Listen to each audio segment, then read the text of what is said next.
మంతెన సత్యనారాయణ గారు. ప్రకృతి వైద్యుడిగా ఈయనకు గుర్తింపు ఉంది. అమరావతి, విజయవాడతో పాటు నర్సాపురంలో కూడా ఆయన ప్రకృతి చికిత్సా కేంద్రాలున్నాయి.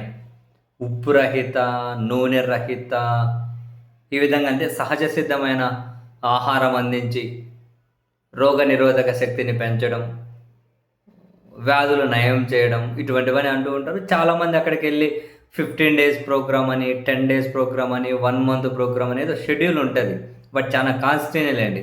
ఎక్కువగా విదేశాల నుంచి అంటే ఇక్కడ మన ఎన్ఆర్ఐస్ ఎవరైతే ఉంటారో ఎక్కువగా ప్రిఫర్ చేస్తూ ఉంటారు. బట్ ఇక్కడ కూడా డబ్బులు బేర్ చేసే వాళ్ళు అయితే పోతూ ఉంటారు. అంటే కాసింత కాస్ట్లీతో కూడిన వ్యవహారమే అని నాకున్న సమాచారం ప్రకారం.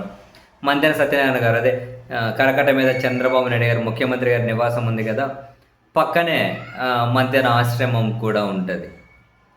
వాస్తవానికి చంద్రబాబు నాయుడు గారి కుటుంబంతో కూడా సన్నిహిత సంబంధాలు ఉన్నాయంటారు.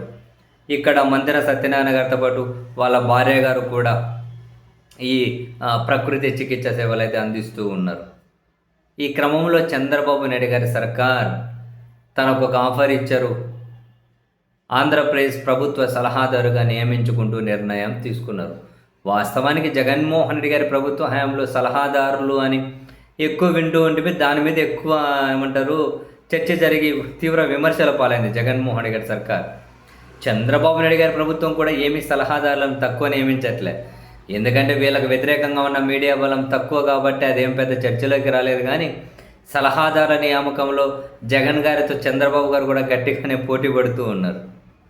తాజాగా మంతెన సత్యనారాయణ గారిని కూడా ప్రభుత్వ సలహాదారుగా నియమించారు. ఈ ప్రకృతి వైద్యంలో సూచనలు, సలహాలు తీసుకోవడం కోసమేమో ఆయన నియామకాన్ని చేపట్టారు. ఆ మేరకు ఉత్తర్వులు కూడా ఇచ్చారు. సరే, జీతభత్యాలు ఏముంటాయి, ఇతర ఫెసిలిటీస్ ఏముంటాయి అనే దానికి సంబంధించి మళ్ళీ ఒక ప్రత్యేక జీవో ప్రత్యేక ఉత్తర్వు ఇస్తారట. దీంట్లో ఇప్పటివరకు అయితే గవర్నమెంట్ అడ్వైజర్గా, ప్రభుత్వ సలహాదారుగా మాత్రమే నియామకం. ఆ తర్వాత ప్రత్యేక ఉత్తర్వులు ఏమేమి ఇస్తారు అన్నదైతే మెన్షన్ చేస్తారట. ఇట్లా కీలకమైన వ్యక్తులందరికీ చాలామందికి ఇచ్చారు సలహాదారులు. ఆయన కానీ ఇంకొక ఆయన ఉన్నారు కదా, ప్రవచనాలు చదువుతుంటారు. ఏం పేరు ఆయన పేరు? చాగంటేనా? అదే ఆయనకే అనుకుంటా. ఆయనకు కూడా ఇచ్చినట్టున్నారు ఏదో అడ్వైజర్ అనేది. చాలామంది ఉన్నారు. ఇప్పుడు ఆ లిస్టులో మంతెన సత్యనారాయణ గారు కూడా ఉన్నారు. బహుశా అదే యోగా, ప్రకృతి వైద్యం, దీంట్లో సలహాలు, సూచనలు. సరే, వీళ్ళ సలహాలు, సూచనలు రాష్ట్ర ప్రభుత్వానికి, ప్రజలకు మంచిగా ఉపయోగపడితే సంతోషమేలేండి. చూద్దాం.